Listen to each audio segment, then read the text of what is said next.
আসসালামু আলাইকুম। এই মুহূর্তে দাঁড়িয়ে আছি যমুনা ফিশার পার্কের সামনে।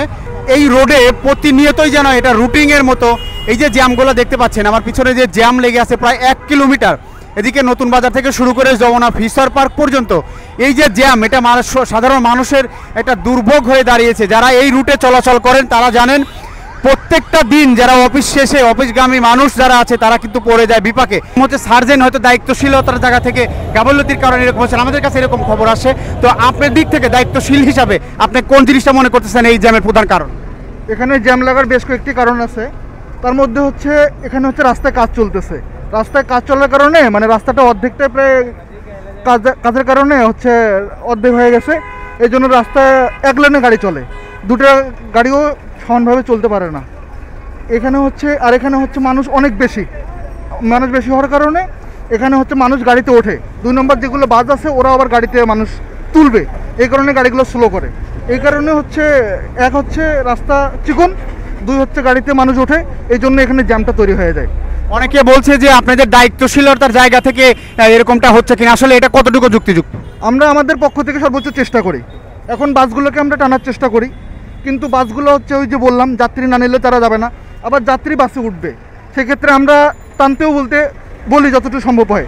এক্ষেত্রে যাত্রীও উঠে, 2 পক্ষেই তারা ওঠার কারণে আমরা হচ্ছে সর্বোচ্চ চেষ্টা করি আমাদের পক্ষ থেকে আর কি।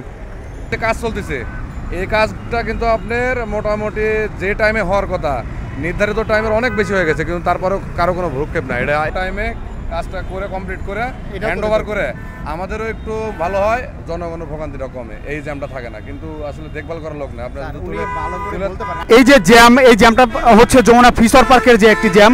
এইখানে কিন্তু বসুন্ধরা যে রোড রয়েছে, উত্তরা এয়ারপোর্ট, আবদুল্লাপুরের যে রোডটা রয়েছে, এই রুটেই কিন্তু চলাচল করে থাকে সকল গাড়িগুলো। অর্থাৎ এখানে যেরকম মানুষের চাপ রয়েছে তেমনটা কিন্তু এখানে 2 পাশে রোড কেটে যে রোড সংস্কারের কাজ চলছে, এই সংস্কার কিন্তু সাধারণ মানুষ জানিয়েছে যে বিগত 3 মাস ধরে যে রোডের কাজ, এই রোডের কাজ শেষ হচ্ছে না।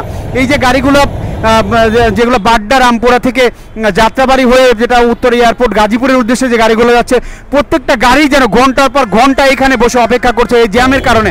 আসলে এই জ্যামের মূল কারণই হচ্ছে, যা অনেকে বলেছিল যে পুলিশের কারণে, ট্রাফিক যারা আছে ট্রাফিকের কারণে কিন্তু এই জ্যামটা হতে পারে। আসলে আমরা তাদের সাথে কথা বলেছি, তারা বলেছে যে ট্রাফিকের এখানে কোনো সমস্যা না, এটা হচ্ছে রাস্তার 2 পাশে যে রাস্তা কাটা হয়েছে, এই কাটার কাজ যেন সংস্কার শেষ হচ্ছে না।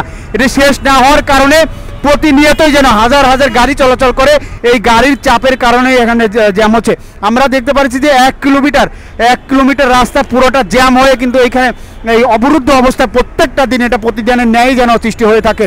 অর্থাৎ এই যে মানুষের ভোগান্তি, এই ভোগান্তির শেষ কোথায় যতদিন পর্যন্ত এই 2 পাশের রাস্তা যমুনা ফিশার পার্কের সামনে যে রোড রয়েছে, এই রোডের যদি এটি সম্পূর্ণ অতি তাড়াতাড়ি করা না হয়, আসলে এই জনভোগান্তি কোনো সময় কমবে না।